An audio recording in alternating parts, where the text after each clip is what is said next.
Good afternoon. Thank you all for being here and for sharing your afternoon with us.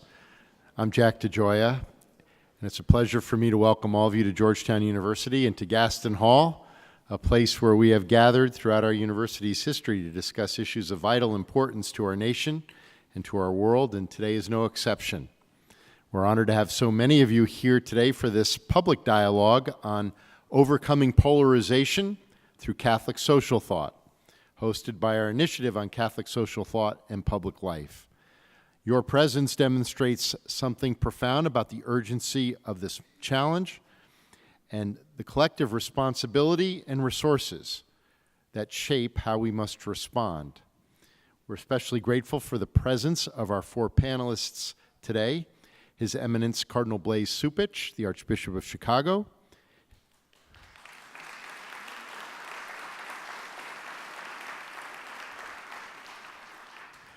His Excellency Archbishop José Gómez, the Archbishop of Los Angeles;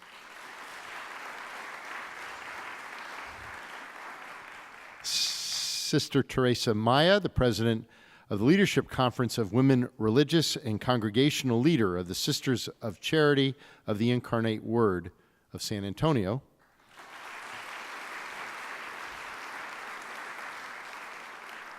and Professor Helen Alvaré, Professor of Law at George Mason University.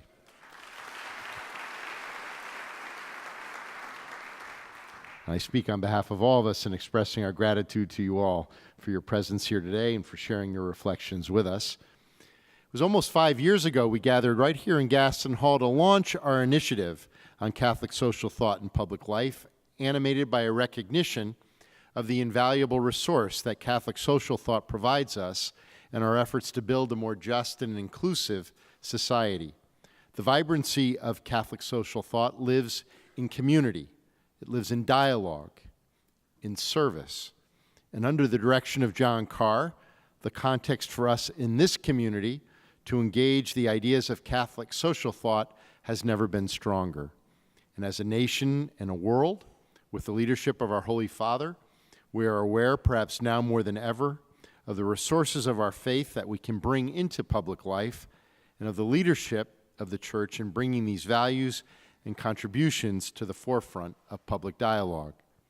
It is this that has enabled us to come together today and to bring more than 100 leaders from across our nation to participate in a 3-day dialogue on addressing the challenge of polarization and how to advance the common good in a divided nation.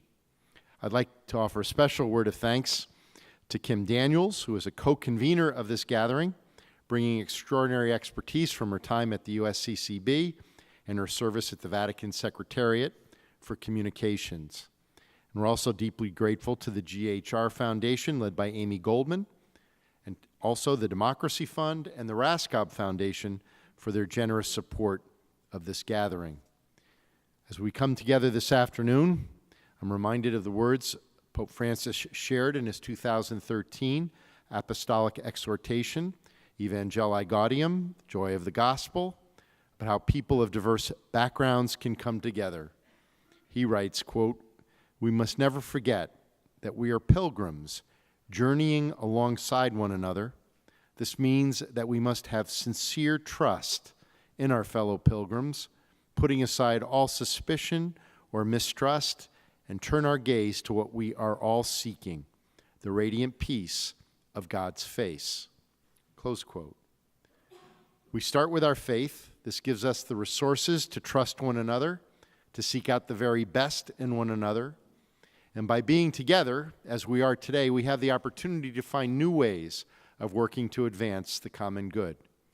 A commitment to the common good changes everything. It acknowledges that there is a truth to be discovered and a good to be realized when we engage in this work together.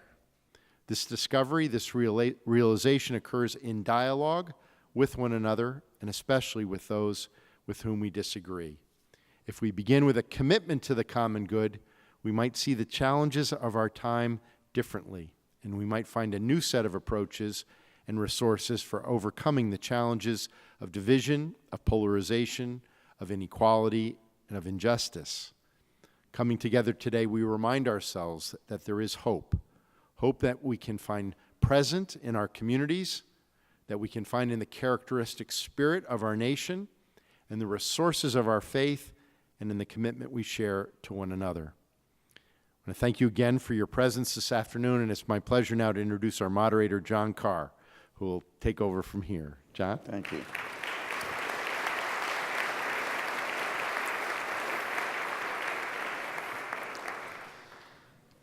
If the theme is overcoming polarization through Catholic social thought, there are lots of examples that we'll be talking about. I want to share one. It would be hard to imagine an issue that demonstrated our divisions more dramatically than slavery.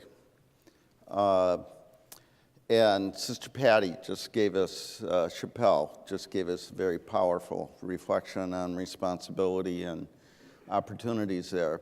This university has had to struggle with this, as I think many of you know. Jesuit fathers sold 272 people a couple hundred years ago, and they used that money to help pay the bills for this university. So, I mean, a stunning example of polarization, denial of the dignity of others. And so this came in a new way to the front of the consciousness of this university. And the way we dealt with that involved two fundamental factors. One was leadership, and that's in President DeGioia, who stepped up and said, this is ours, we will own it, we will face it, we will think it through. And the other was the use of Catholic social thought, principles of human life and dignity, of solidarity, of rights and responsibility. And out of that has come a remarkable process, a working group. We walked by to the chapel for Mass. We walked by Isaac Hawkins Hall. His is the first name on the list of the human beings that were sold. But much more than changing the name of a building, the university has tried to face its responsibility. Not only back then, but now, has reached out to descendants to say, you're a part of the Georgetown family. But I lift that to thank President DeGioia for his leadership, but also to give an example of how Catholic social thought can help us overcome some of the most brutal forms of polarization we can imagine. And frankly, today, polarization is pulling our country apart, sometimes dividing our church. Think about it.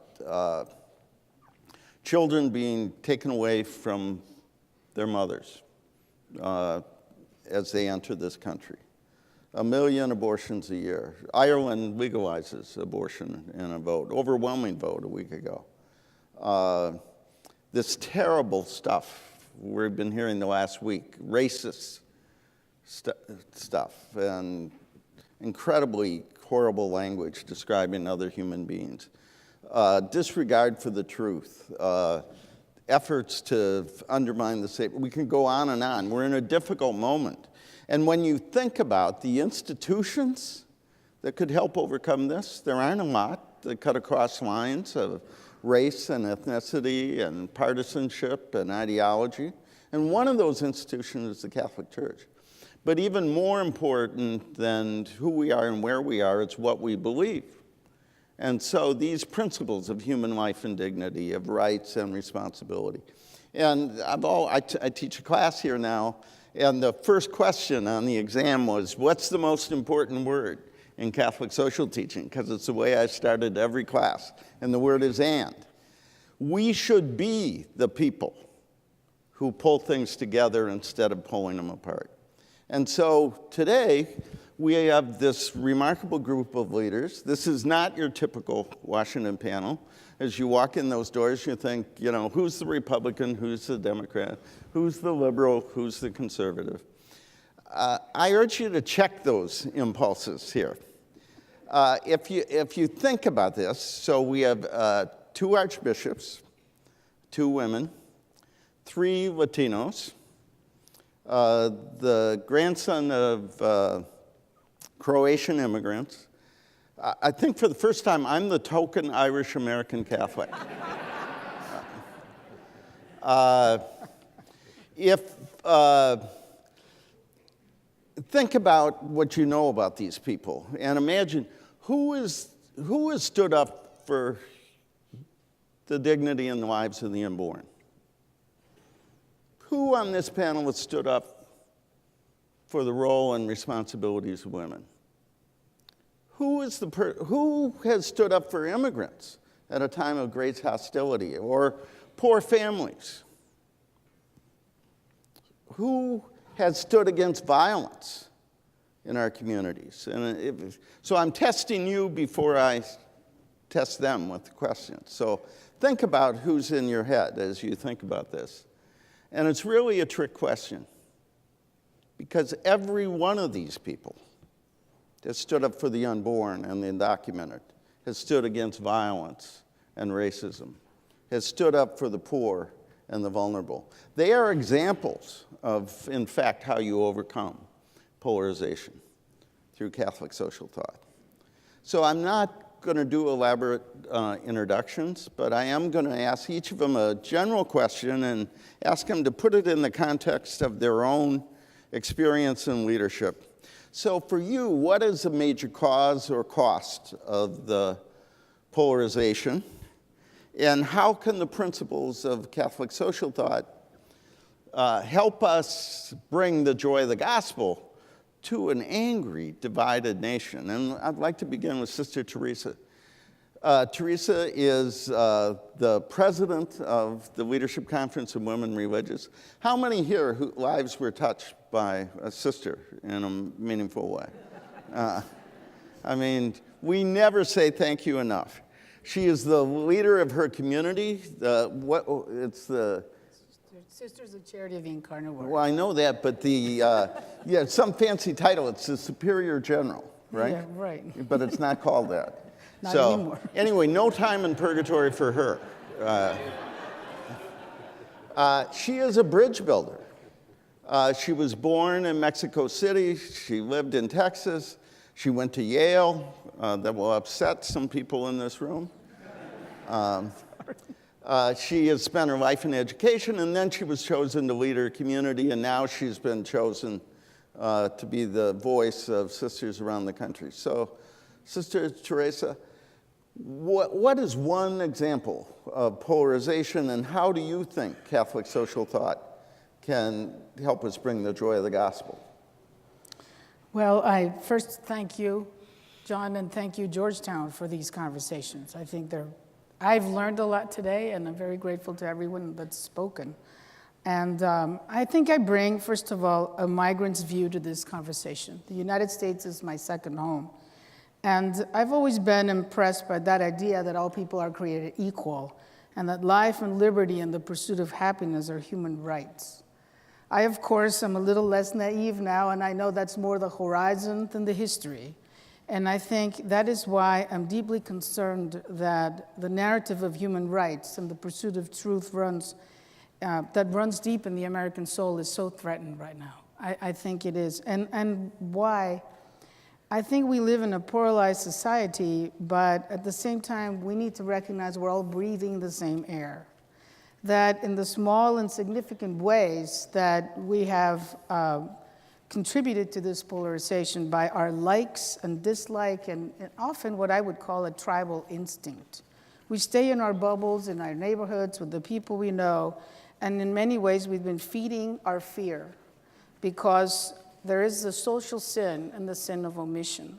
So first of all, we're there because we've all contributed to it. I also think that it's about fear. The fear of the other has been poisoning our souls.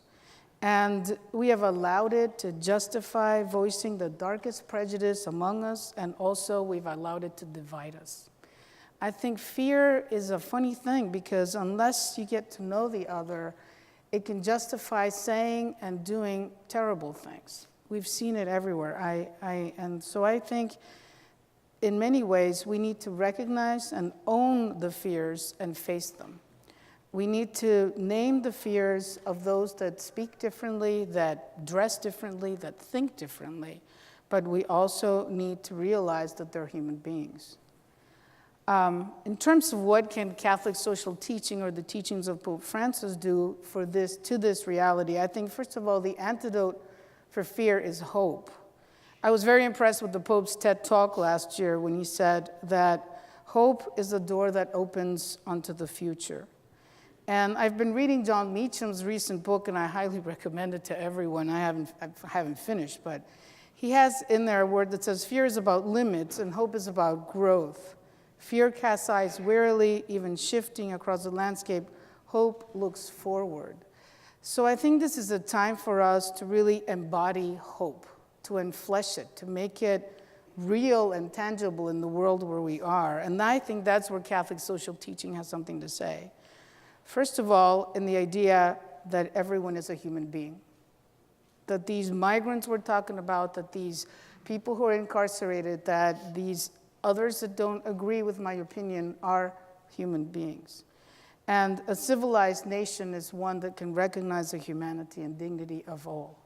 And that seems to be something that's harder and more evasive for all of us. The second thing, I think, is that we need to welcome and accept diversity. God created diversity. The world is diverse, and that's what makes it beautiful and amazing and just marvelous. Unless we can own that diversity as God's gift to this nation, then we will not be able to have the reconciled diversity Pope Francis speaks so beautifully about in Evangelii Gaudium. I think the other part is a culture of encounter, for sure. I grew up hearing my grandmother say, hablando se entiende la gente. People understand each other by speaking to one another, hearing the other, pondering possibilities, fostering encuentros, even casual ones, but just really being interested in hearing wholeheartedly the other side of a story, I think is critical to the times we're in. I think also we need to look at all the incredible things that are happening in our church. The Catholic Nonviolence Initiative conversations that have been going on since the conference in Rome in 2016 have really opened my mind to a lot of the issues about nonviolence. And the Pope's recent exhortation, Gaudete et Exultate, he reminds us that we're called to be friends, to be peacemakers. I think it's time we turn to all those people that talk about nonviolence and just peace and really just listen and learn from them. But a critical part in my heart now is that we need to cultivate a healthy spiritual life. Polarization can only be overcome if we really lean into our spiritual tradition as Catholics. LCWR recently published a book, However Long the Night, and it is the reflections of our learnings on the time of the doctrinal assessment and our very interesting conversations with the Vatican. Our sisters learned over this last few years that the way forward in the fog of this present time, the way to deal with conflict, is through the path of contemplation and through dialogue. I think that there's so much to learn from there that I just hope that we believe that contemplation and spirituality are really called for at this time like never before. And finally, I think there is a place for leadership. You mentioned it, President Joa. Unity is a task of leadership. And for all of us leaders in small and big ways, it's the charge for the common good.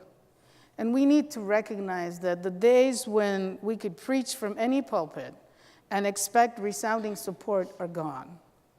We are now called to lead through kindness and through those small little acts of tenderness and kindness that mind the common good every day in simple ways, even just by saying thank you in some line. And I think that's what Pope Francis has been modeling for us, the revolution of tenderness. So in the end, I think to deal with polarization, to face it, we just have to go back to Micah. We have to do justice, love kindness, and walk humbly with our God. It was amazing.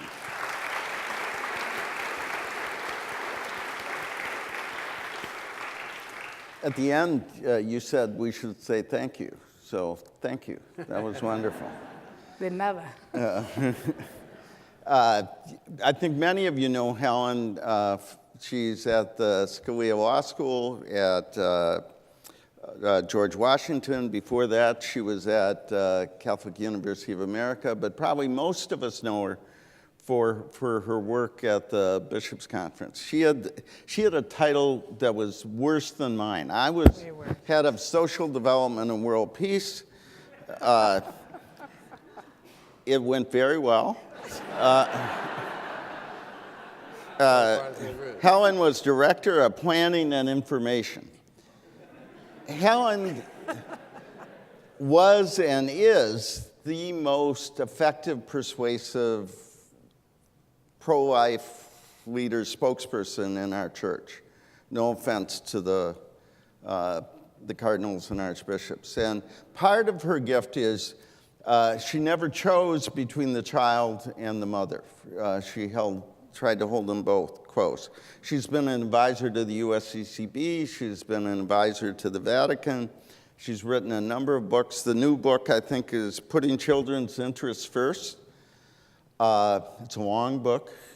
Dense, yeah. I promise. I'll get there.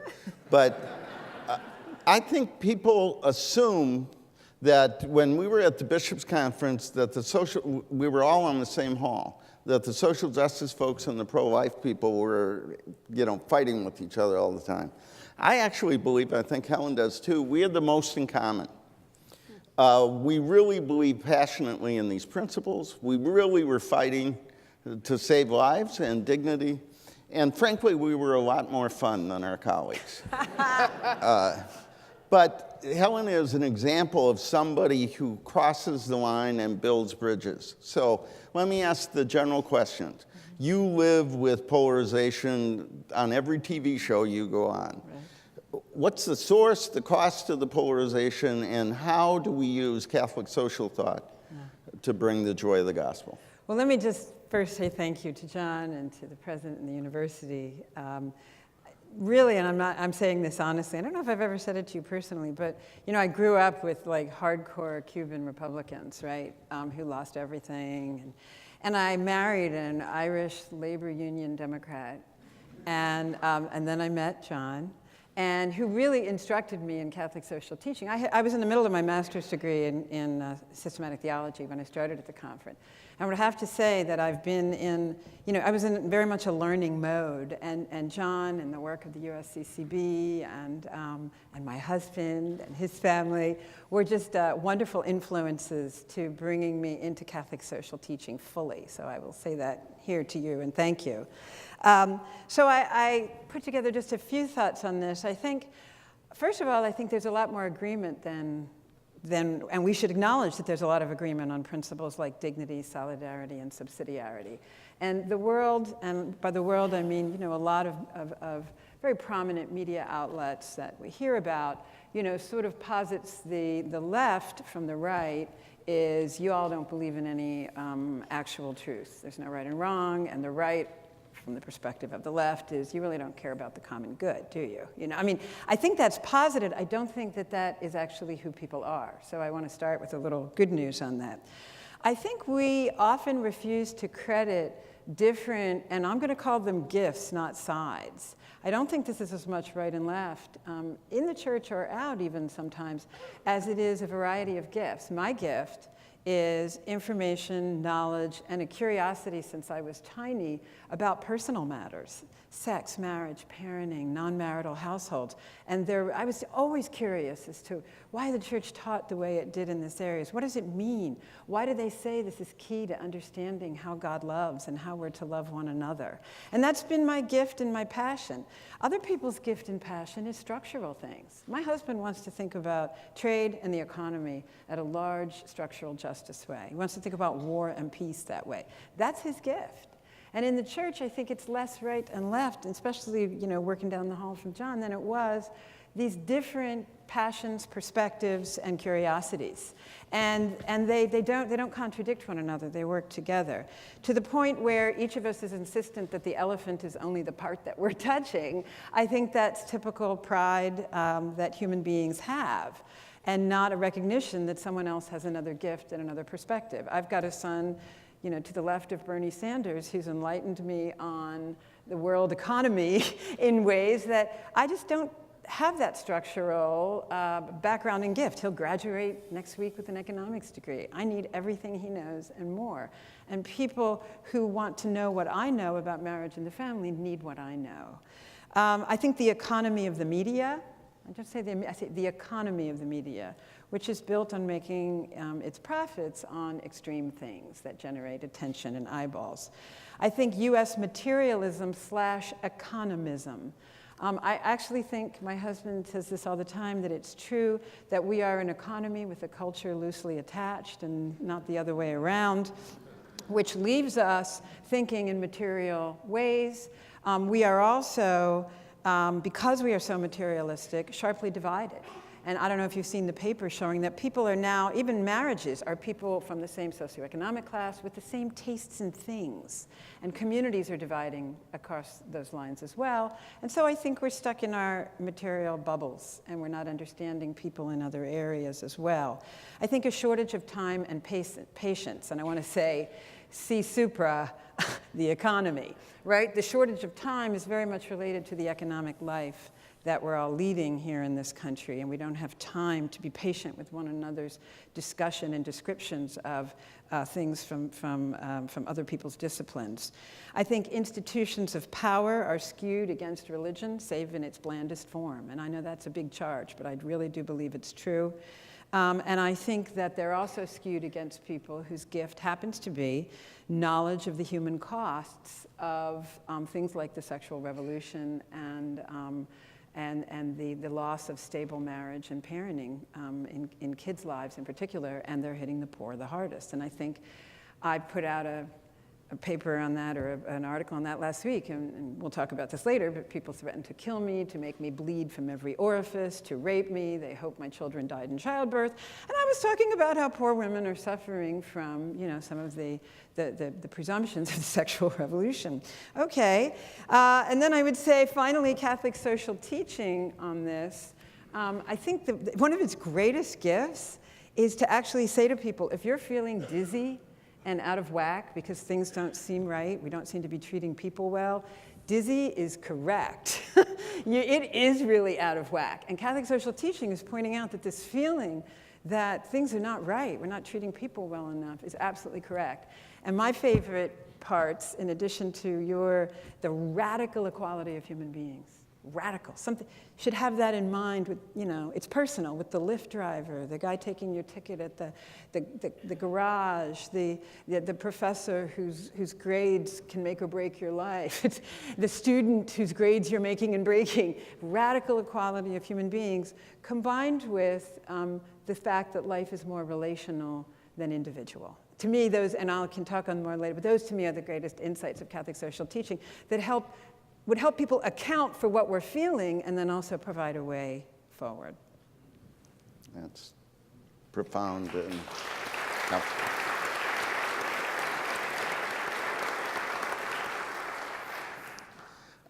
Archbishop Gómez has several times today pointed out that he leads the largest archdiocese in the United States. Someone here represents the third largest archdiocese. He was Archbishop of San Antonio before he was Archbishop of Los Angeles. He was elected Vice President of the United States Conference of Bishops. Think about this.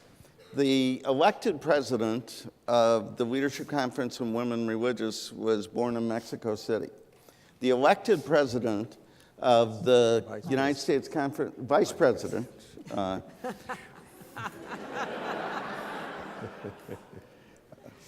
Vice President, was born in Monterrey, New Mexico.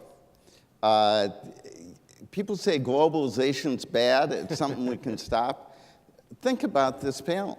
I mean, this is the church of today. He calls us to follow Jesus with joy and a simplicity of life. And I don't know him as well as I know people over here, but I've watched you for a long time, and you have been an example of following Jesus with joy and simplicity of life. He's written a powerful book on immigration called Immigration in the Next America, Renewing the Soul of Our Nation. He has this wonderful pastoral letter. We were made for better than this. He actually gave a good commencement speech, which is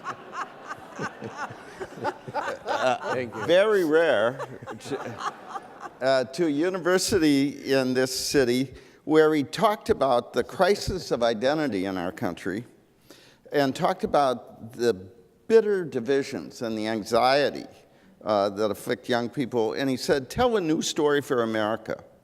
And talked about American heroism and holiness. And that's what he's calling us to. So you were a Pope Francis bishop before there was a Pope Francis, and you're concerned for the poor and vulnerable. The general question, source and costs of polarization, and how does Catholic social teaching help us proclaim what you call the joy and simplicity of life, the joy of the gospel? Thank you, John. I don't know if I can add anything else after Sister's wonderful presentation and Helen too. So I have to say that this is confidential. I have 4 sisters and no brothers. So they have said everything that I was planned and reminded me my growing up. I couldn't say anything because it's confidential. Don't tell my sisters, please.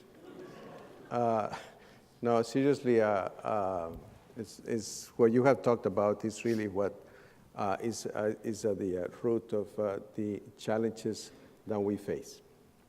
I will say only that I think there are factors there that also help in creating this polarization situation. One, Pope Francis talks about that a lot. At least I've seen it a couple of times. He talks about how it's not only a change of era, but an era of change. Everything is changing. You know, I think the most simple and obvious thing is the internet and the way of communicating. So it's making it more and more difficult because we are just starting that process of a change of this era of change, of communicating and talking to each other. I think that's a factor that is there. Another factor that is there, in my view, is secularization.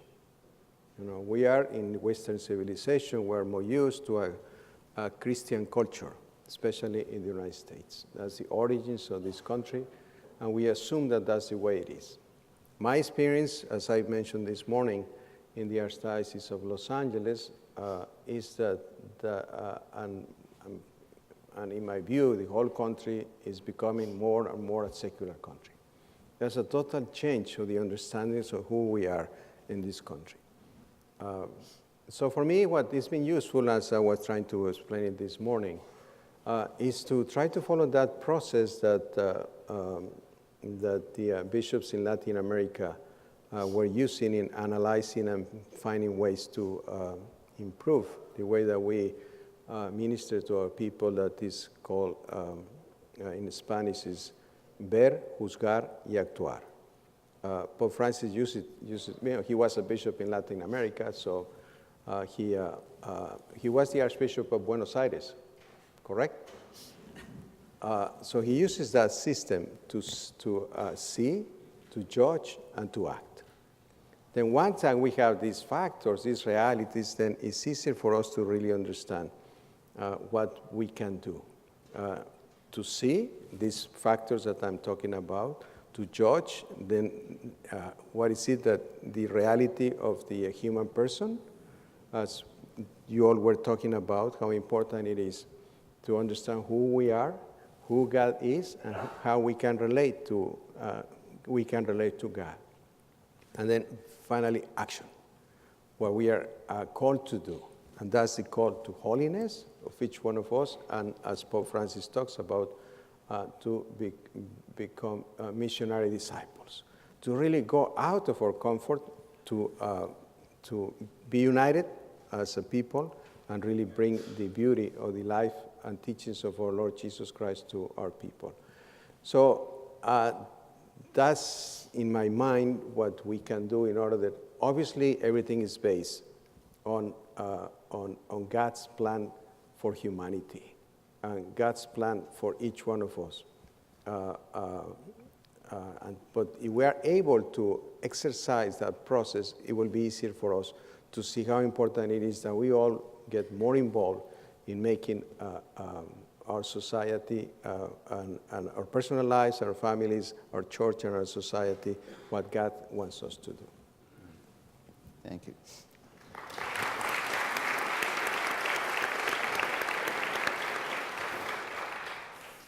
You know Cardinal Cupich as the Archbishop of Chicago.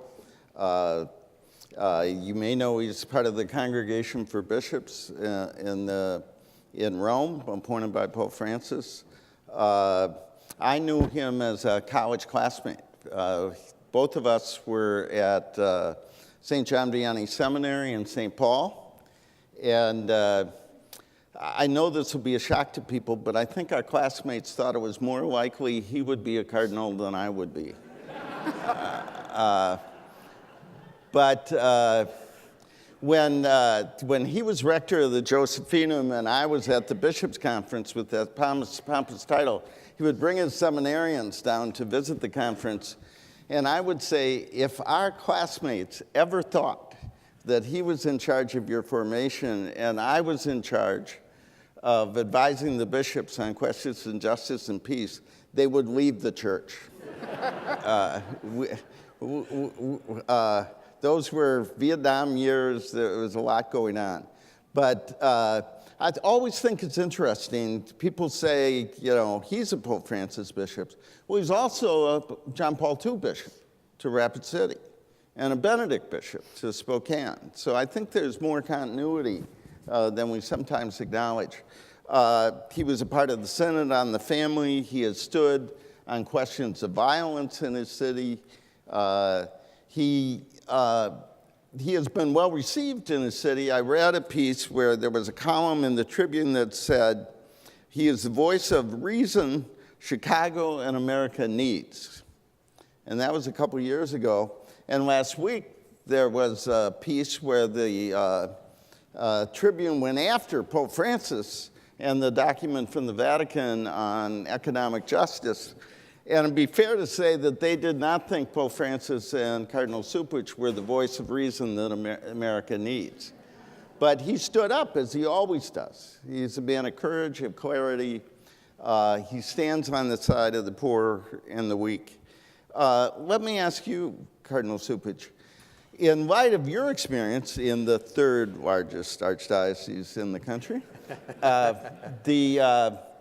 what is your experience of polarization and its costs, and how can Catholic social teaching help us overcome that? Well, again, I join my colleagues here in thanking you and Georgetown for bringing us together. And I know that Archbishop Gómez has the largest archdiocese in the United States, but I have 5 sisters.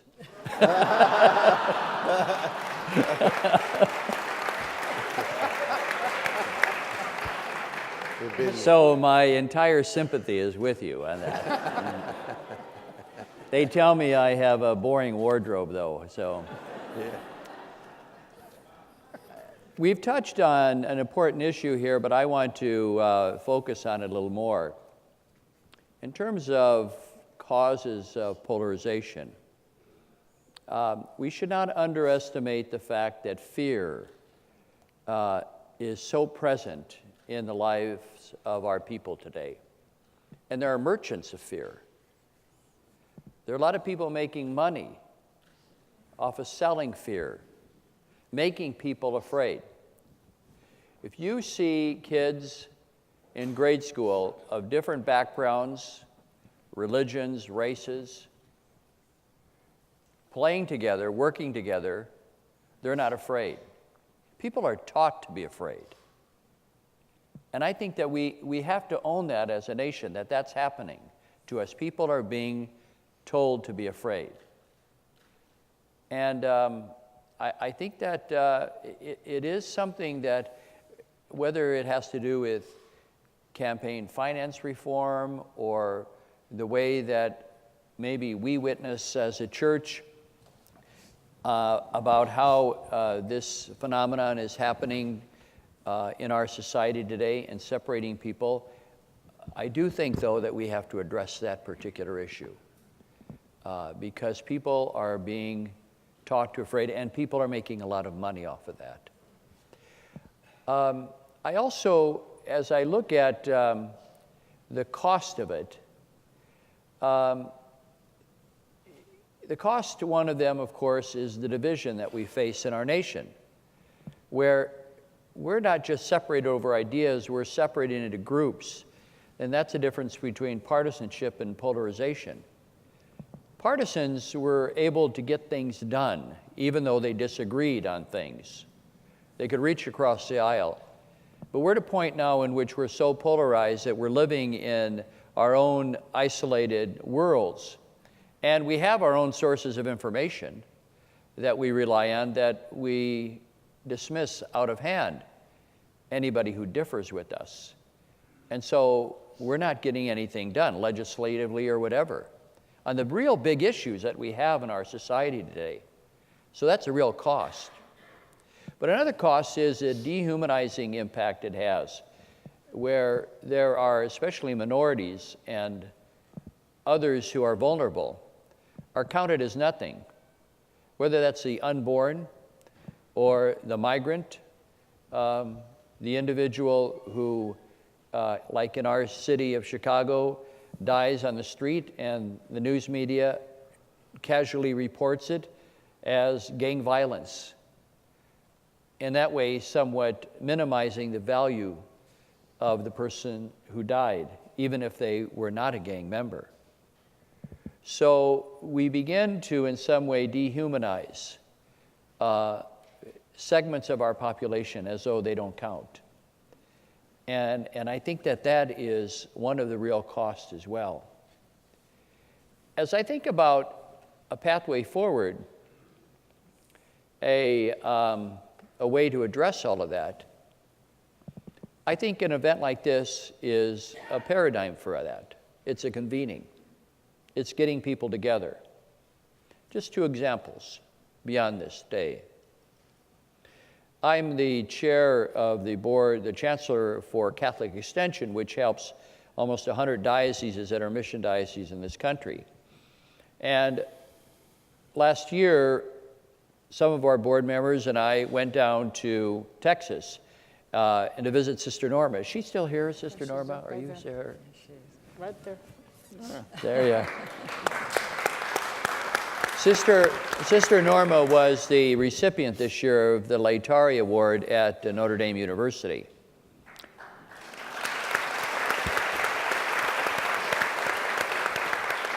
And by the way, after her speech and receiving the award, the students literally jumped up and applauded. They were so taken by what she had to say. But I went down with some of our board members, and most of them very, of course, wealthy people who support the missions of the church, but probably had different ideas about migrants and so on. To the person, they went and saw what the suffering was of these people who were coming across the border just to be reunited with their families. And it changed their entire perspective. So this is why I think the Pope, time and again, is saying, we can talk all we want, but let's get together. Dialogue that is encounter, not just exchanging ideas, is important. So anything that we can do on our own level, and whether it's in our neighborhoods, our parishes, our dioceses, religious communities, universities, to convene people who are different to come together and to break down the fear, I think would make an enormous contribution. We're doing that in some way with the Muslim population in Chicago. We have some people coming in from different countries who are Muslims, and the chief fear of the parents of their children is that because sometimes their children experience racism and bigotry in school, some bullying, that their children are going to become radicalized by internet sources or others who want to give them another message and another narrative about world politics. And so we're looking for ways in which we're bringing kids together, families together of different backgrounds. It really is something when you get people together and just let them talk, so much good can happen. You can break down the fears that are there.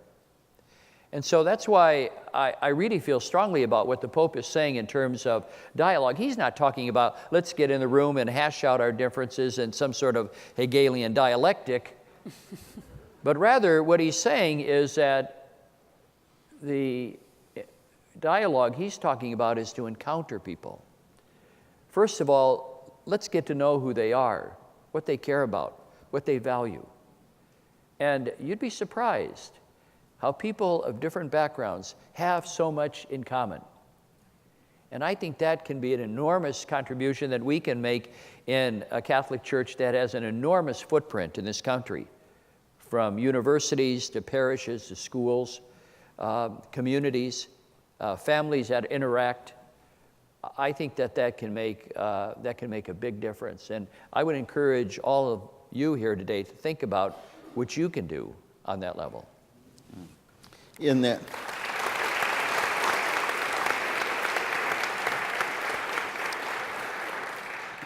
Chicago Tribune piece criticizing the Pope, they said the Pope doesn't understand that capitalism's produced much progress and winners and losers are inevitable. And I read your response and you said, we acknowledge the ways in which the market has lifted lots of people up. You seem to be only concerned about the winners. We're worried about the losers. And I think that's something which unites us, a concern for the weak. I want to go back to Archbishop Gómez, See Judge Act. And it's a little different than what we talked about. What's wrong with division? What's wrong with polarization when there's so much at stake? I mean, we're talking about demonizing human beings. We're talking about taking children away from mothers. We're talking about the destruction of unborn children. We're talking about an economy which leaves people behind. Don't we have to stand for principle? That's sort of one dynamic in what we see. The other dynamic, we just had a presentation that said it's pretty clear for many Catholics their politics shapes their faith instead of the other way around. So given what's at stake here, and given the fact that many of us are more committed to our political or ethnic tribe than we are to our faith, how do we judge that and how should we act? How do we maintain principle without moving towards polarization? How do we invite people in to the teaching of the church instead of pushing them away? You asking me? Sure. Well, do it. Yeah. I think that there is really no, I would say, contradiction between having strong convictions about a particular issue and still being able to talk to another person. I remember that line of the late Cardinal Blase, who said, it really takes a lot of courage and strength on your part in terms of your position to sit across the table from someone and give them permission to tell you why they think you are wrong. And so I think that I enjoy that kind of, in fact, I said this morning, that's part of the American heritage, public and civic argument. That's back and forth. But in some way, we've lost the ability to be able to separate how we feel about another person and how we respect them and regard them than the fact that we disagree with them on a particular issue. And that's where that fear factor comes in. You know, if you in fact associate with someone who has a different view than yourself, or even takes a position contrary to the church, you're suspect. And I've never bought into that. I think that really is very destructive. We can sit with other people who have opinions different than ourselves, because they still have something that's valuable to us. Do we have a curiosity about other people? Or do we think we've figured them out? I think that shows the ultimate respect for another person. Are you still curious about them, even though you disagree with them? I might add 2 small points. One, yeah, sharp disagreement is great. I'm at a law and econ school, and when you stand up to give a paper, they're like, prove it. No, you still haven't proved it. Okay, no, that's no good. Do it again. Like, it's great. And it's how you get a better paper and a better argument. You say, show me your data. So number one, I think attention to good facts and sources and having to explain yourself is an important part of, you have these disagreements, but then that leads to sharing your reasons and a conversation. Second, and this betrays my old work in communications for the Bishops' Conference, tone. The tone has to be people who are in a repeat player game, not a one-time game. And you'll know what I mean if this is also sort of an economic concept maybe where, you're going to behave differently in a marriage or in a friendship or in any relationship when you think you're going to have to deal with that person again. Versus the media culture is, it's all a one-off. I drop a comment and I run. You should think to yourself, how is it going to be if I have to play with this person again? And don't you want to speak in a way to make the future conversation possible? And the final thing is, I tell young people in particular who come to Washington and, you go to Capitol Hill in the summer and they're all in flip-flops and on total fire for a particular party or a particular person. And you're like, just take care. You're going to be mortified when you read your quotes 20 years from now. You're just going to not be happy. And just say, really, and sure, I've slipped off this wagon, but I think in terms of trying to speak about principle instead of politics or stuff, I'm someone who can look back over 20, 30 years, and especially when I had to represent the bishops, and you cannot mess up in any major way. You just can't. Sort of getting a facility for it being principle and not politics. And you're going to be more pleased with yourself 20 years hence if you stick to that. Yeah.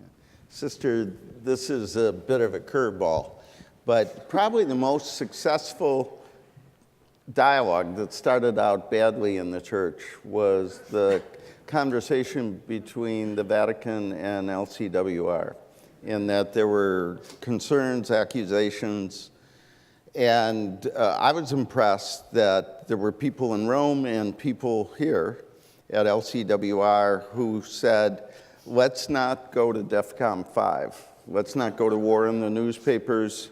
Let's sit down and talk about who we are, what we do. Can you talk about that experience and the lessons for the rest of us? Well, I think I wasn't involved in the conference. I was a member, but not representing it. And so I've really appreciated getting to know the people that were there. I think the first part is just the contemplative dialogue, the listening, the deep listening. I think there's a gift in simply listening. In this culture, everyone needs to talk over everyone else. There's no pause. But that invitation to sit at the table and pay attention to what's really being said, where's the concern, where's the issue, I think was a critical part of that conversation. The second, I think, was the conviction that on every side, there were people who were faithful to the church. And that were faithful to the diversity of charisms, to the different theologies, to the different way of being church, but to the gift that it means to be a people. So in the end, it was really about a conversation, an authentic conversation. And in this case, I do want to mention all of those people, but how to break through prejudice that had become institutionalized on both sides. Mm-hmm. So it was critical to be able to say, once we get to know each other, we realize Not all sisters in the United States are this way or that way. There's diversity even within our own institutes.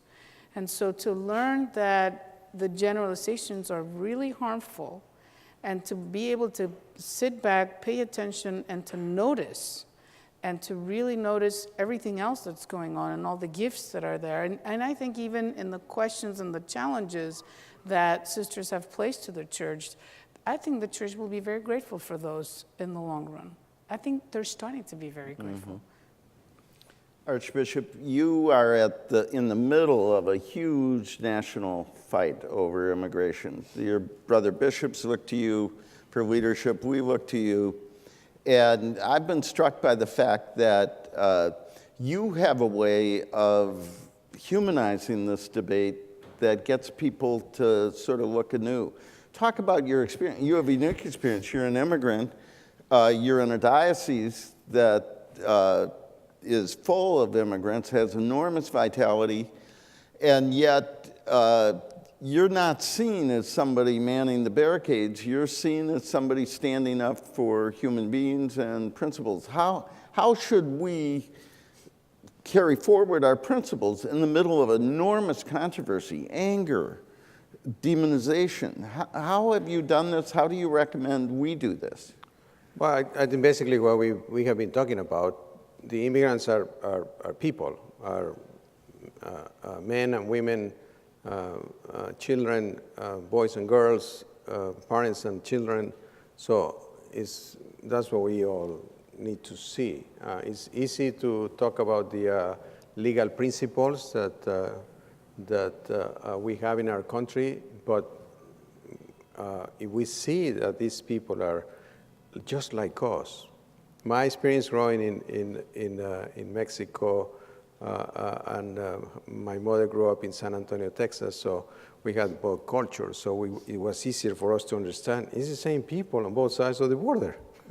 As Archbishop Patrick Flores, may he rest in peace, used to say, we didn't move, they moved the border. It's the same people. So, you say that, no?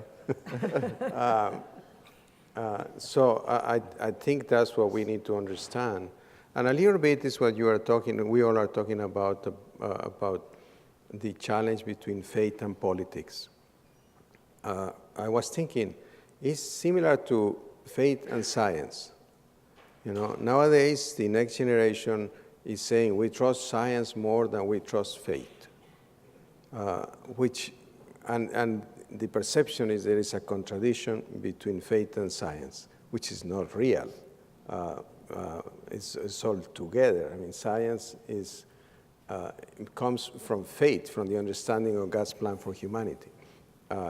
Anyway, in the same way, if we are able to overcome that first reaction of these people did something wrong, so we need to reject them, instead of that way thinking, they are just like us.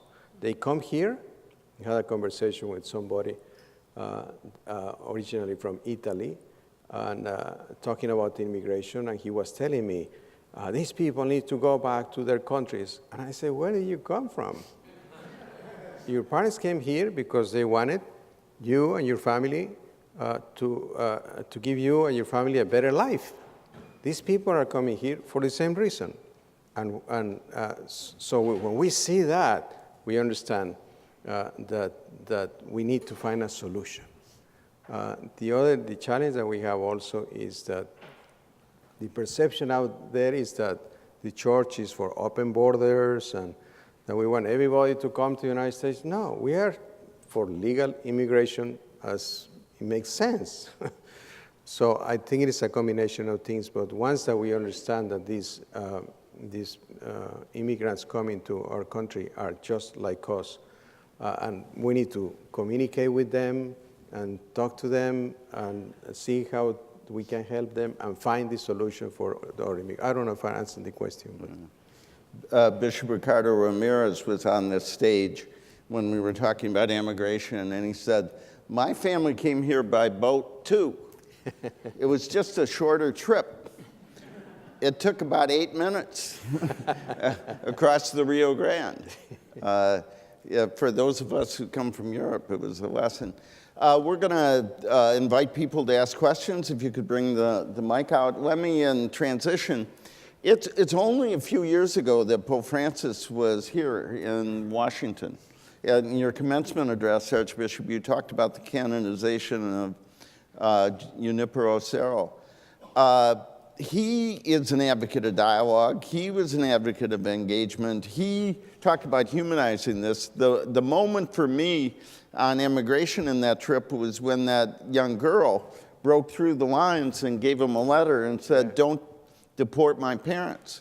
I think for most Americans, the idea that a child would worry that her parents were going to be deported was a new idea. But in what ways is Pope Francis bringing a new kind of leadership to this? And in what ways is he continuing the leadership we've had from other popes in recent times? Anybody want to jump in on that? What's new? What's continuing? Pope Francis. Pope Francis, John Paul II, Benedict. Well, I would say, I like that phrase that someone coined, but I've used it many times and I don't claim it to be my own, is that John Paul II told us what to do, Benedict said why we should do it, and Pope Francis is saying do it. And I think that what that does is it captures the continuity there, but that Francis really is saying, we understand who we are, what we should be doing, and so let's put something together. He's a very active, upfront kind of individual who has a lot of things going on in the world and in the church today. So I think that there is more activity, and the fact that he's not living in the Apostolic Palace, which is not about luxury at all, but it's about him being able to kind of be in control of his schedule, which he wants to do. He has other sources of information apart from the normal ones that maybe a pope would have, because he wants to be in touch with people. He goes to where people are because he wants the church to be a field hospital. That's why he goes to prisons and on Holy Thursday, or he'll go to various places where they had earthquakes. He wants to be present with them. So he really is an activist pope and making the church a field hospital. I think that's the continuity, but also the difference. Mm-hmm. I think it's clear that there is continuity in the different personalities of each one of the popes. That's what sometimes when we have a challenge, is to understand that every bishop, every priest, every person has a different personality. So St. John Paul II, Pope Benedict, and Pope Francis have different personalities.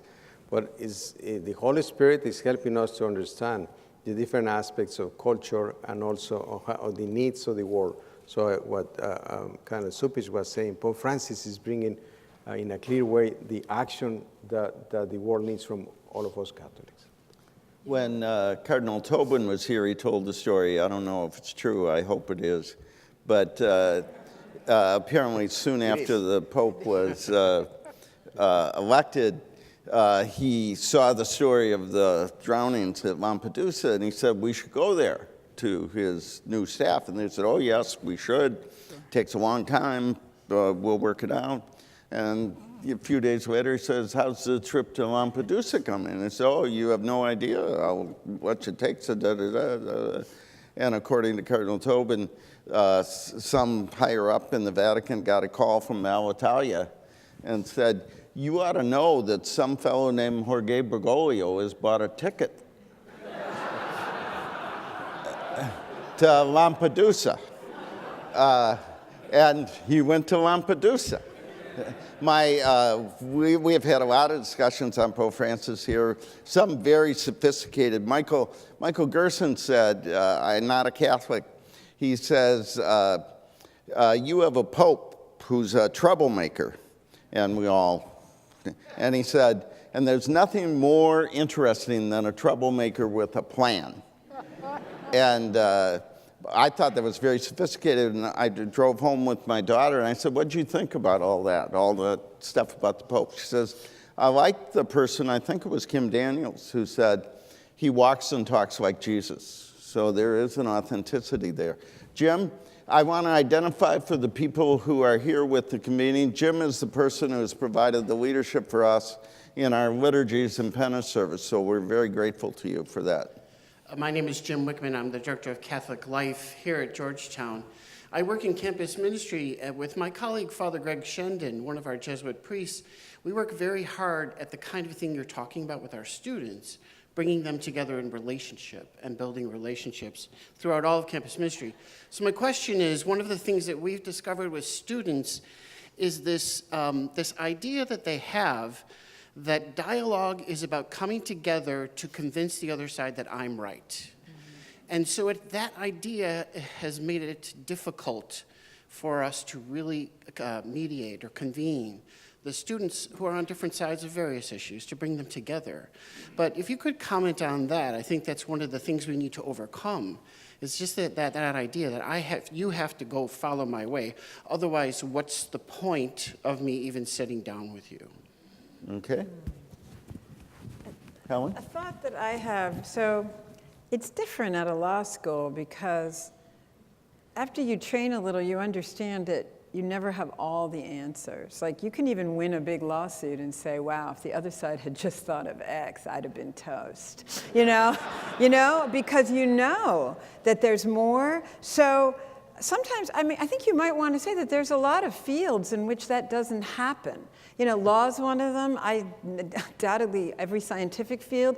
And you might want to set them up in advance to just state the obvious. And then the other thing is to say that this is, gee, we always say we're coming together to dialogue about X, but inevitably it's really about coming to know people you disagree with and changing your behavior, or even refining your arguments in the future if that's what you want. But we really don't end up with 10 principles that we all agree on in the vast majority of cases. And it's almost not intellectually sophisticated to think that you're gonna in most cases. In some cases, yeah, but in so many fields, no. And that's kind of the expectation. And really what people get out of it, and you might say in advance, is this incredible appreciation for this other person. I know that seems really obvious, so I hope someone will do me better here, but. Sure. Sister? I would just like to add that I think dialogue is something you have to learn. And one of my big learnings with our conference is the principles of contemplative dialogue. I'm an extrovert in an introverted universe. And, I'm like ready to jump in right away. But learning those tools of contemplative dialogue, of listening deeply for the common ground, of bridging with the conversation, of leaving some silence or some quiet space in between what somebody else says. And I love this one, an economy of words. So I do think that it's not just about getting together. We need to get some training, or get some competencies. It's the same thing with intercultural competency. We have to learn to talk about it. And we have to learn to talk about uncomfortable things like racism. So we need to build the sacred space for those conversations to happen. It's not a debate. It's trying to go deeper into the issue. So I do think it's a practice. My experience is much more limited than Jim's, but my experience with my students is not that dialogue is me persuading you to agree with me. It's that we all have equal claim to the truth, and we all understand that whatever somebody believes, that's what they believe, and there's no engagement at all. And so there's great resistance to engagement. Certainly, you would never judge. And so questions of principle sort of fade away into, this is how I feel. But Hi, my name is Ben Palumbo, and John, I want to congratulate you on the panel. It's a wonderful panel, and I appreciate the opportunity. You pondered the source of polarization. You wanted to discuss the source of polarization. I think it's important to note that polarization is nothing new in the United States. 50 years ago, we're now recalling Robert Kennedy shot to death, Martin Luther King, George Lincoln Rockwell, the Vietnam demonstrations all over the country. 20 years before that, Senator Strom Thurmond of South Carolina walked out of the Democratic Convention and created the Dixiecrats. 24 years before that, the Congress rewrote the immigration laws. They rewrote them to keep people from Eastern Europe, Southern Europe out. Cardinal Cupich's family would not have been able to come here if that law had been enacted before that, or President DeGioia's family would not have been able to come here. The emphasis on the other at that time was like what we're hearing today. So polarization is nothing new. I think the question is, why is the atmosphere today so different than it was then? And yes, we need to talk to one another, we need to communicate with one another, but we're doing so in an atmosphere that began in 1987 with the end of the Fairness Doctrine, which the Federal Communications Commission ended. Now, most people that I talk to have never heard of the Fairness Doctrine, but the Fairness Doctrine required that those broadcasters using public channels of radio and television needed to present both sides of the issue. That ended then. And right after that, we saw the rise of talk radio. And we see, for example, Sinclair Broadcasting today, which owns 170 stations around the country, and which requires its stations every day to carry a pro-Trump message, and is trying to buy the Tribune Broadcasting stations, which will get them into either even bigger markets. So my question is, are there any thoughts about how we can restore fairness to the atmosphere that we are in right now, so that we can deal with what was said at the opening of the first chapter of the novel, All the Light We Cannot See, a quote by Joseph Goebbels, which was, "We could not have accomplished all that we accomplished without radio." So media, you have spent, well, no time in purgatory for you. I mean, you've... Not so sure about that. Yeah. I'm a lawyer who knows my limits, so I don't know the Fairness Doctrine well, and so I can't give any expert opinion on that. What I tried to do is narrate when things are off balance. So I remember in the very early days of, what was it called with Chris Matthews? What was it called? Hardball. It would be like 4 against 1, you know. I would be on the Today Show. It would be 3 against 1. I was on Diane Rehm. It was 4 against 1. And so I sort of opened and say, well, I'm here at 4 against 1 again, you know, here at 3 against 1. I would just sort of narrate it and say, I'm going to do the best I can, but I can't fill the airways full of what 4 women can do. So I just sort of point that out. The other thing is to use the channels I have, which are academic channels, so like free stuff like Social Science Research Network, and put your research out there. And then I started a group with Cam years ago called Women Speak for Themselves. And our point is empowering women locally is its theme. And we're basically trying to teach local women how to speak and write with the right tone, with very excellent sources more often. So I'm trying to empower people from below instead of trying, I don't know how to fix the media itself. So my response is empowering local people. If you were to think about good news stories in the Catholic Church, the sisters would be one of them. The two of you, in a very secular area, have rather positive coverage and are seen.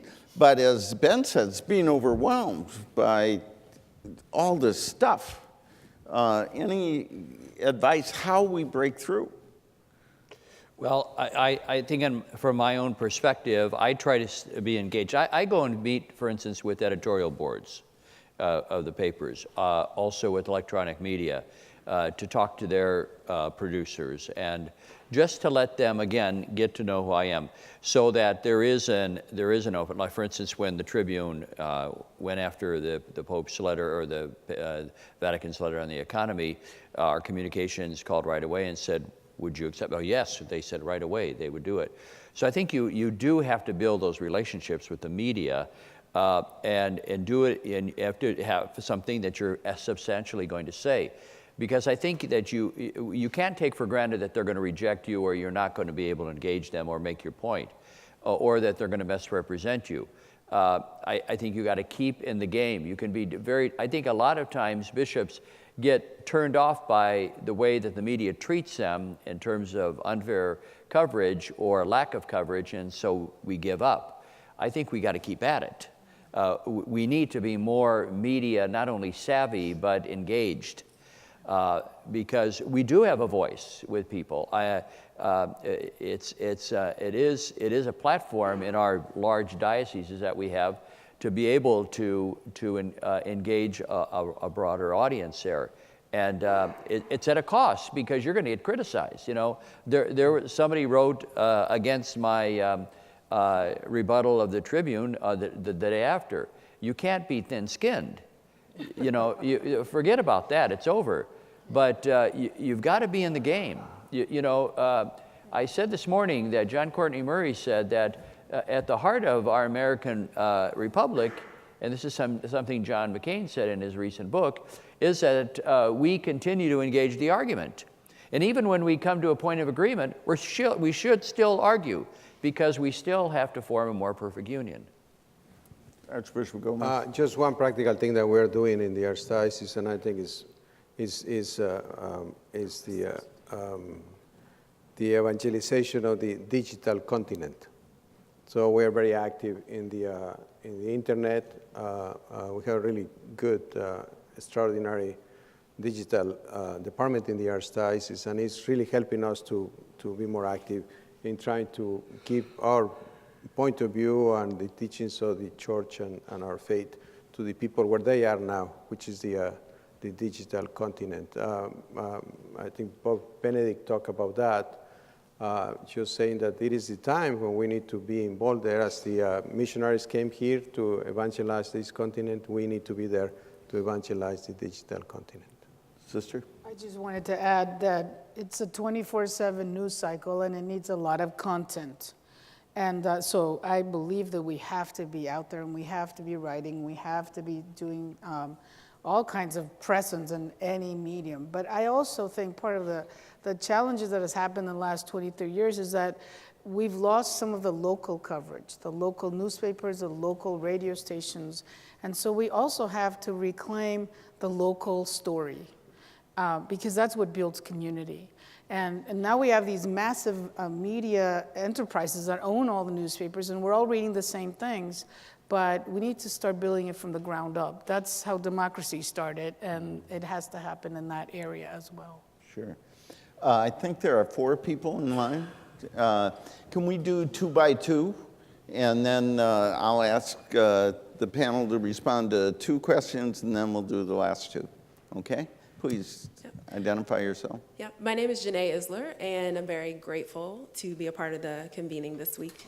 All day we've been talking about the reality of polarization, the causes of polarization, and in my experience professionally and volunteer experience as an organizer, facilitating dialogue, young adult ministry, people tend to want to act more when there's a vision around which they can gather.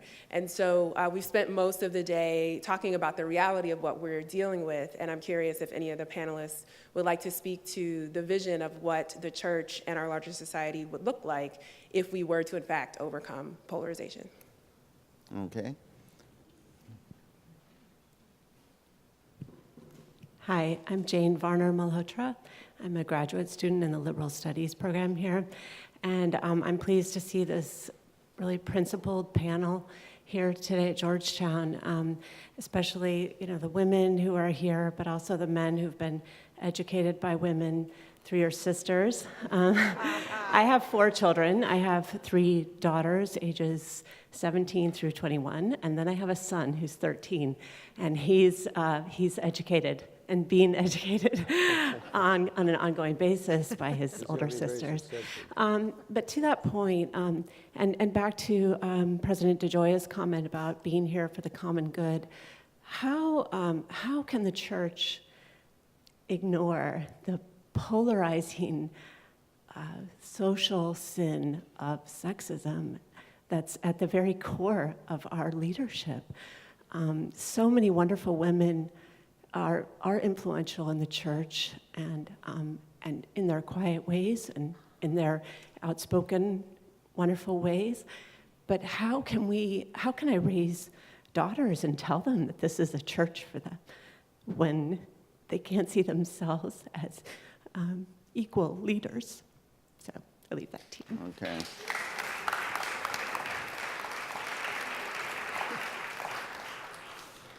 Two profound questions. Who wants to tackle those? I think there's your Let me see, I'll try. First, I think maybe it's the same answer to the two questions. When I was in college, one of my best friends discovered that I was going to church on Sundays. And she was very upset because, she was disappointed. And she said, how can a self-respecting woman remain Catholic? I've been answering her question for more than 30 years. But I think the answer is the same. The church is my home.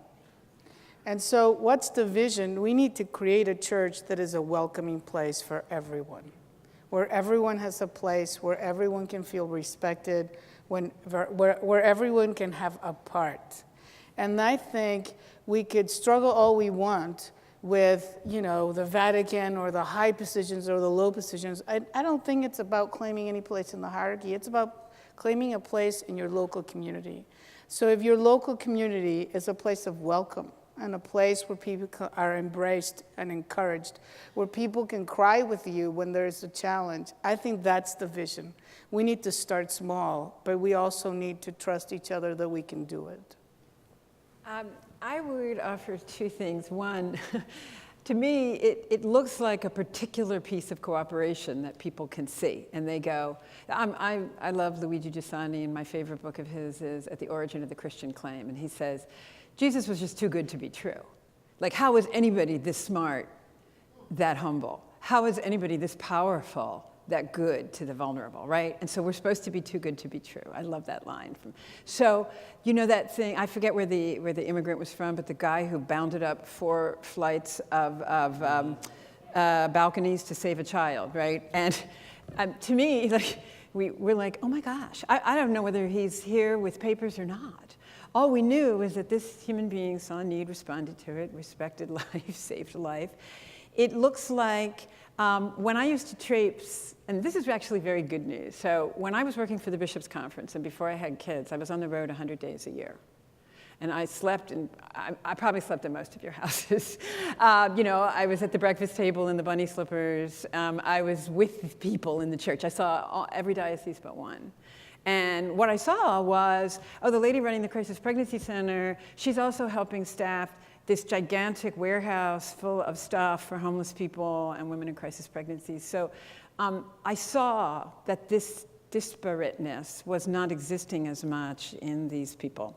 And I think that has to be just said, and I think it's in the story and in the showing. We can talk about, what we do at Catholic Relief Services, what we do at Catholic Charities. It's crazy how good it is. But part of it is illustrating it with stories, and part of it is saying, look, this does not exist at the diocesan, the parish, or the household level. People do both. And you've really set up a false narrative. I think it just has to be explicitly said. Regarding the women in the church, I couldn't agree more that we need more women at every level, including right up to the top, right down to local, that are actually partaking of the conversations about everything that happens in the church. I'm not a theologian on the question of the male versus female priesthood question. Sometimes I think it's sort of sent to try us in order to assist us in understanding that God really means that people have different roles and that we're different arms and legs on the body of Christ, and it's confounding, and it is a temptation to power that is problematic. It just is. But to me, sometimes when I reflect on it spiritually, I think about, is this the hard lesson of different body parts acting together? But I am not a theological expert on that. So, how about the point about divisions help you organize? You draw some lines, you have a goal. it goes back to our earlier question, how do you stand up for what you believe and do so in a way that goes after the policy, goes after change, but doesn't tear apart the society? Isn't it good? Aren't divisions necessary to make some progress? Well, divisions are always going to be there, because if we're really serious about respecting the human person, we're going to come at things differently, aren't we? So I think it's just part of human life that we're going to be divided. Now, do you see that division, or do you see that difference, that diversity, as a weakness, or is it an opportunity? I think that what we're seeing just in this convening here is that we're enriched by that diversity that's there. And that's a way that I continue to work with a very diverse archdiocese, and I think that the Archbishop in LA does the same. If you begin with the premise that everything has to be the same, and that the diversity is something to overcome, I think you're going to lose. I think you're going to lose sight of what you should be doing as a bishop. When I worked at the Bishops' Conference, we did a lot of work with the Circle of Protection and the ecumenical thing. And on the budget, we had a criteria for who had helped, who had hurt, what the priorities were. And at the bottom, you drew a line and said, we're urging you to vote no or vote yes. What we didn't do was call people who came to a different conclusion immoral, or baby killers or warmongers, pick your issue. I think there is a way to draw some lines without demonizing the other side. We have 2, 3, let's put all 3 of these together, and then we'll call it an evening. My name's David Mogg. I'm born Catholic. As an adult, I have been trained to be a scientist. So science is my profession, and I'm a science educator. I wonder if the panel would agree that if Jesus were alive today, he would be saying, love thy neighbor, no exceptions. No exceptions. And shouldn't that be the root of Catholic social teaching? Everything else emanates from that. When I challenge people with that thought, they'll say, yes, but. They'll draw the line. They'll draw the line at Adolf Hitler. They'll draw the line at a murderer.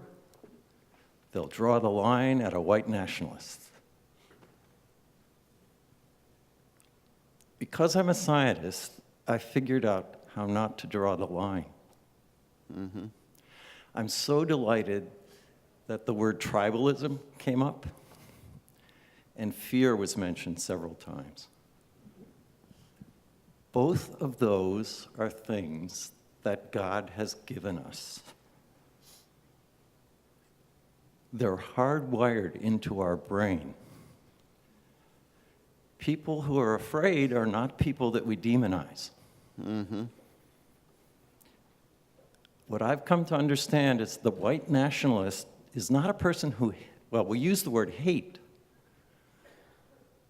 but what's the root of the hate is fear. Okay. I see the white nationalist as a frightened person who has joined a tribe of other white nationalists. So if you could comment on, and if we could, I would like to see Catholic social teaching really understand and get and communicate the idea of love thy neighbor, no exceptions. Okay.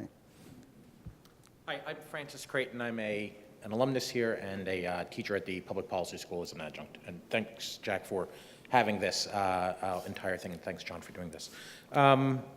One of the challenges of the divisive media environment that we have is not only the larger political conversation, but the conversation inside our church, right, where this toxic internet environment creates self-appointed doctrinal enforcers who go out and try to shut down a lot of these debates, right? And I'm thinking in particular about some of the conversations that Father James Martin has tried to do around the country, where churches have invited him in and then canceled the conversations because of Twitter campaigns. And in particular for the bishops, more as managers of your diocese, how do you encourage Catholic institutions like churches or other institutions to say, no, have the courage of your convictions.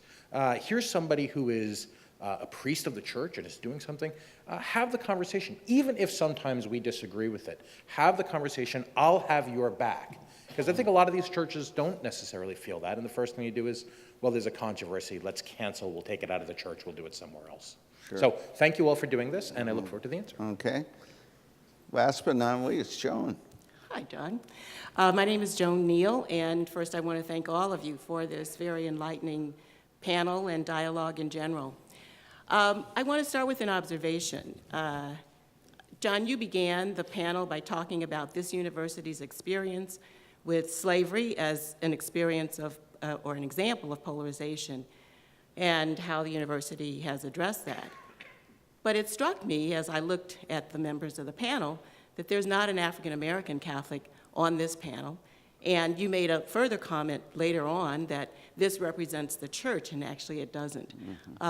So I guess after that observation, one question I would ask is, how is it that we continue to fail to ask the question, who should be at the table, who is not at the table? And then I guess my second question is, how do we get that down through the ranks, not just among those of us who, you know, are privileged to have this kind of a dialogue, but how do we just get to Archbishop Cupich's comment about let's just do it, my home parish of Archdiocese of Chicago. Great. Anyway, how do we do it? How do we just do it? Sure. Let me take the last part. The panel is missing that voice, serious voice. Oh, I would like to think over the course of the convening, which is 3 days, that we'll have a variety of voices, including African American voices. The panel before this did, the panel tonight will, but that, I think your point is really well taken. The comment about this, what the church looks like, was not accurate and inadequate. So how about the other points about no exceptions? And you'll have your back. You actually have an answer on the Jim Martin thing. You've heard of that priest, haven't you? Yes. Well, I've known Father Martin for a while, and when I saw what was happening, that he was publicly being humiliated. This was not just about disinviting somebody.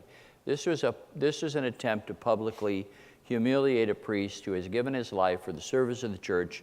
He could have done something else with his life, but he has decided to give his life for the service of the church. An educated man, well-respected, helped a lot of people, has helped a lot of people, and continues to do so. So I called him up, and I said, Jim, you're coming to Chicago.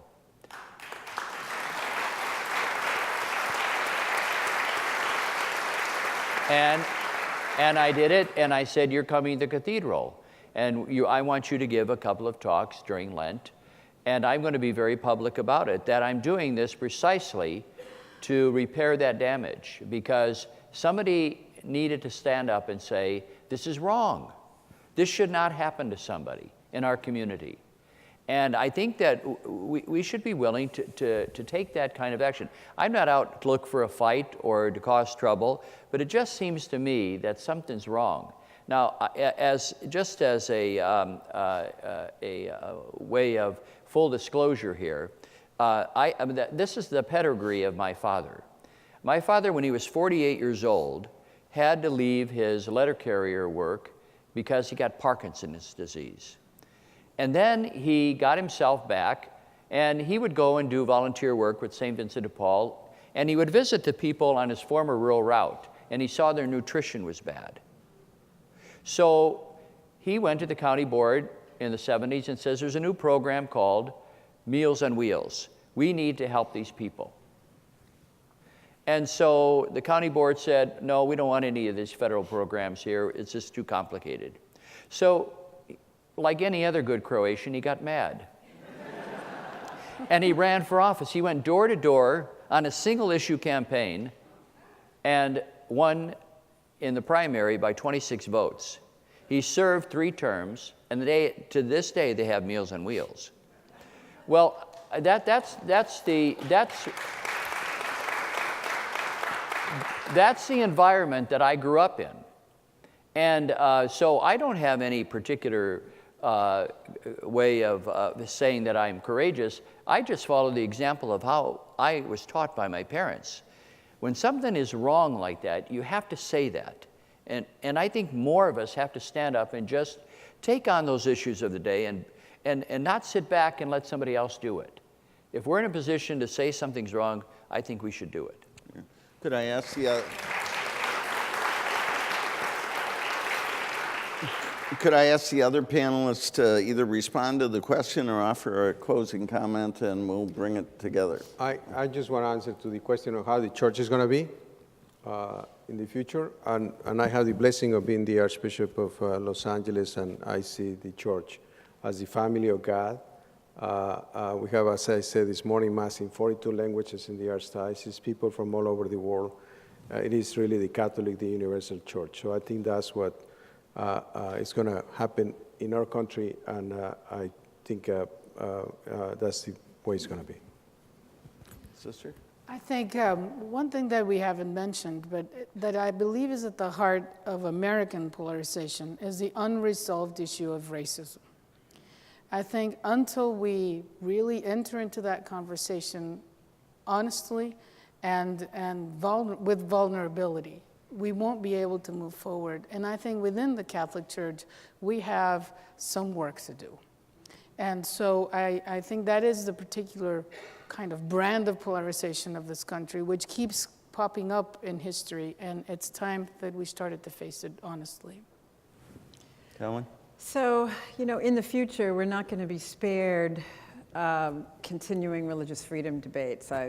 You saw the masterpiece came down from the Supreme Court today, and there's going to be more of that. And my contribution on thinking about Catholic social teaching in the future is to say this is inevitable. This is inevitable. We have a country that is, for some reason, historically, culturally, philosophically, who knows why, sexual expression is just a huge and neuralgic issue right now. And how we deal with it is going to be a significant part of the public's comprehension about who we are. And for me, my recommendation going forward is it can never be just the question of we have these rights and we stand on them. No, we can't do this. This is our rule.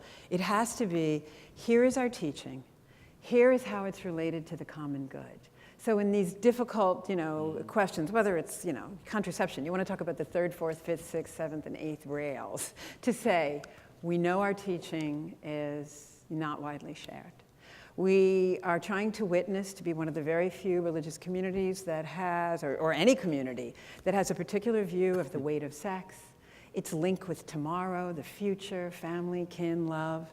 This is our contribution toward preserving that. We know everybody doesn't share it, but we would like to witness to the beauty of it. Science is very much on our side on this. The well-being of women is very much on our side. But what I'm saying is that's just one example. I just don't think we can stand on our bare rights. We're going to be seen as demanding a right to do wrong or a right to discriminate. We have to explain the hope that is in us for any place where we take a stance on religious freedom. We have to tell them the Catholic social teaching, the Catholic thinking, the common good reasoning that goes behind it.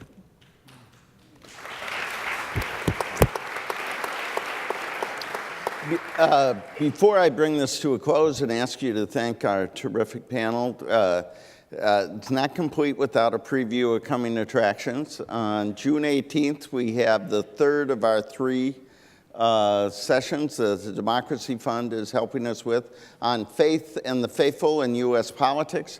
And this one is on faith and the faithful in the Democratic Party. We have a union president, we have an African-American organizer from Atlanta, we have a Latino voter activist, we have a journalist, And I'm missing, oh, and we have the guy who wrote the book about the Democrats' religion problem. It's June 18th in the ICC at 6 o'clock. The final thing I would say is I still go back to a couple of the themes of the Faithful Citizenship document that Helen and I and others in this room worked on that tried to summarize the way forward. And it may or may not be adequate for you, but for me, it gives me a way forward. We need to be political, but not partisan. We need to be principled, but not ideological. We need to be civil, but not soft. We need to be engaged and not used. And I think in these remarkable leaders, we have people who demonstrate that approach every day. And I ask you to join me in thanking them for this evening.